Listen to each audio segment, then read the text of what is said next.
Praise the Lord.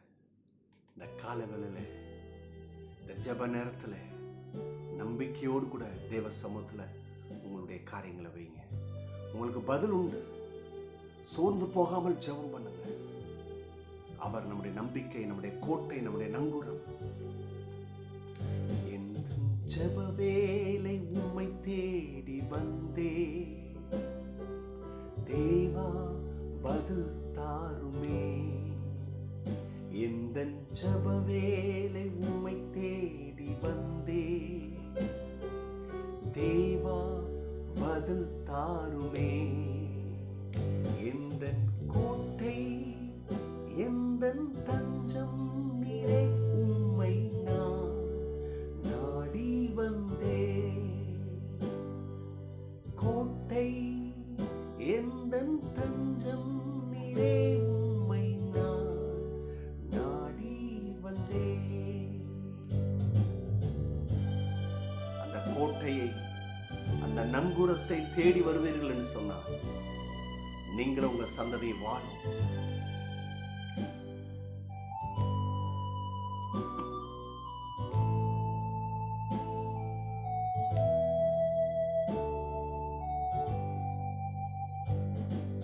சோராது ஜெபித்திட ஜெப ஆவி வரம் தாருமே. தடையாவும் அகற்றிடுமே. தயை கேட்டு உம் பாதம் வந்தே. சோராது ஜெபித்திட ஜெப ஆவி வரம் தாருமே. தடையாவும் அகற்றிடுமே. தயை கேட்டு உம் பாதம் வந்தே. ஜெப வேளை உம்மை தேடி வந்தே, தேவா பதில் தாருமே. ஆம் தேவமே, இந்த நாளிலே முது சமூகத்திலே வந்து நிற்கிறோம்.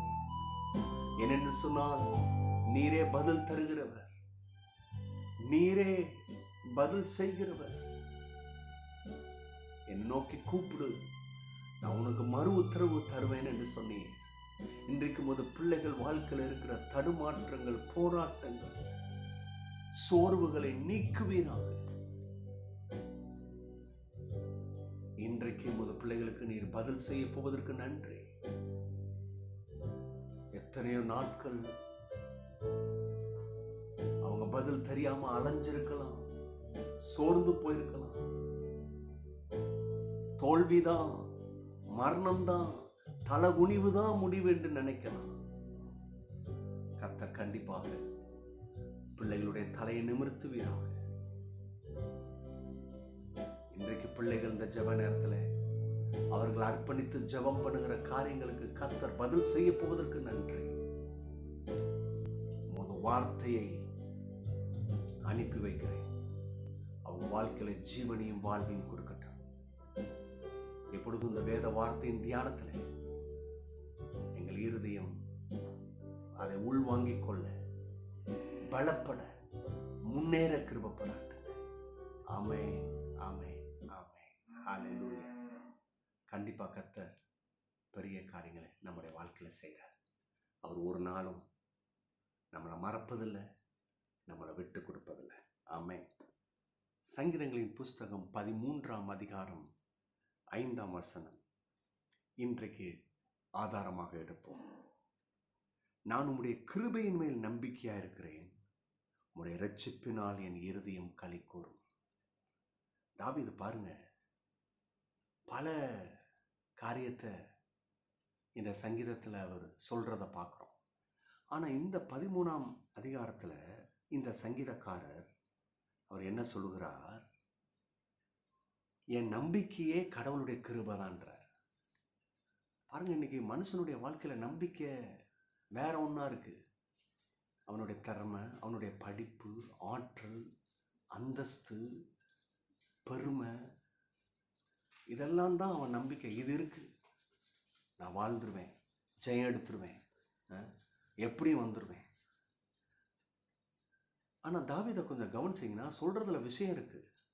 அதை அவர் அனுபவித்து ருசி பார்த்து அவர் சொல்கிறாரு. அவர் வீட்டில் அவருடைய அன்னைமார்கள்லாம் இருந்தாங்க, திறமசாலி, பலசாலி. ஆனால் திறமசாலி பலசாலியை கர்த்தர் நேசிக்க மாட்டார், உயர்த்த மாட்டார்னு அப்படி சொல்ல வரல. அவங்களுக்குள்ள கடவுளுடைய நம்பிக்கை இல்லை, கர்த்தர் மேலே நம்பிக்கை இல்லை. அந்த பலன் மேலேயும் அந்த திறமை மேலேயும் தான் இருந்தது. ஆனால் தாவீதுக்கு திறமை இல்லை, பலன் இல்லை, ஆனால் கர்த்தர் மேலே நம்பிக்கை இருந்தது. தாவீது நினச்சே பார்த்துருக்க மாட்டார் அந்த தேசத்தில் அவர் ராஜாவாக மாறுகிறார். நம்பிக்கை எவ்வளோ பெரிய வேலையை செய்யுது பார்த்தீங்களா?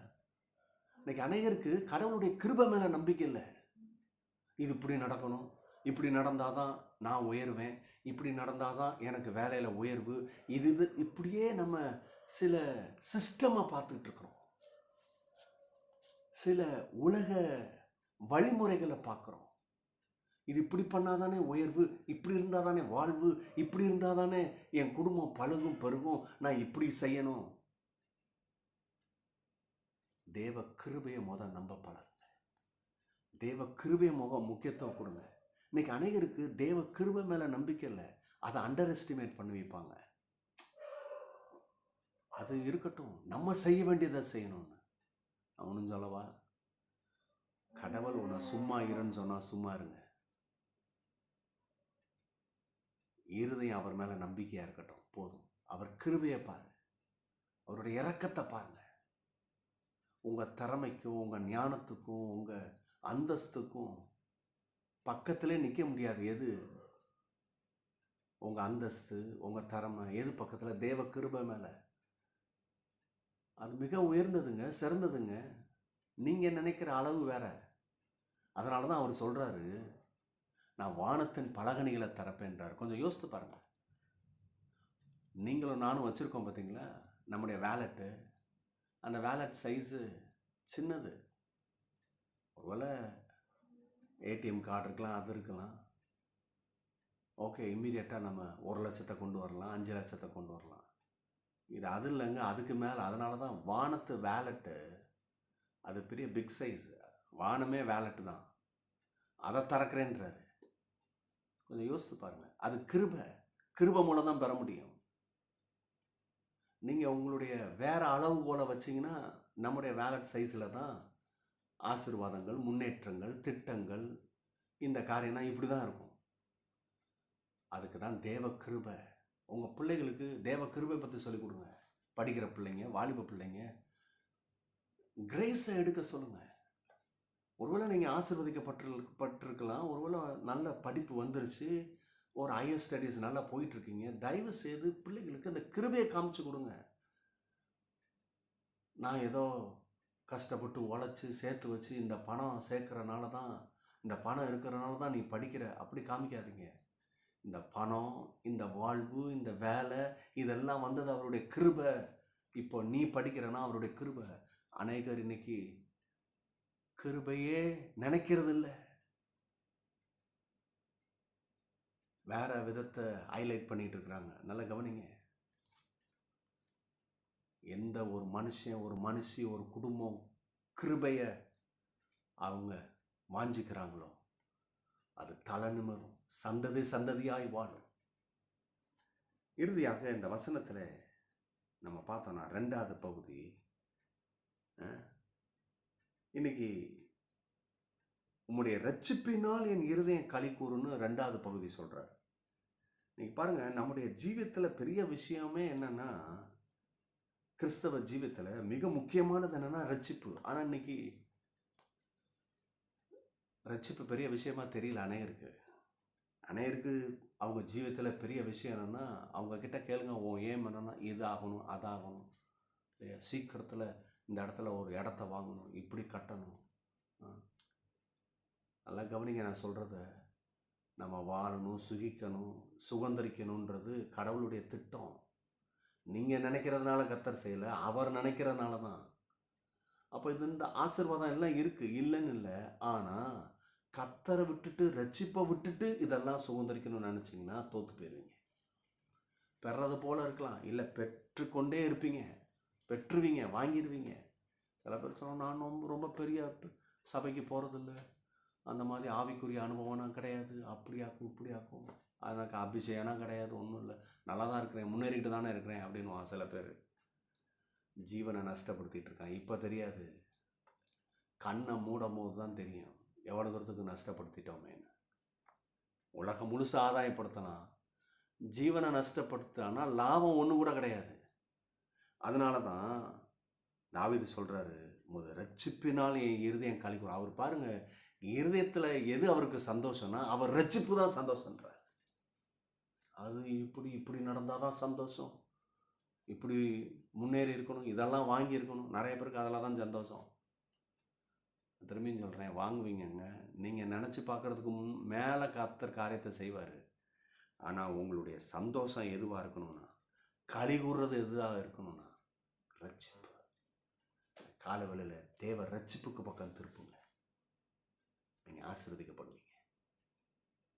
கர்த்தர் உங்களை உயர்த்துவார். அப்பா பிதாவே, இந்த வார்த்தைக்காக நன்றி.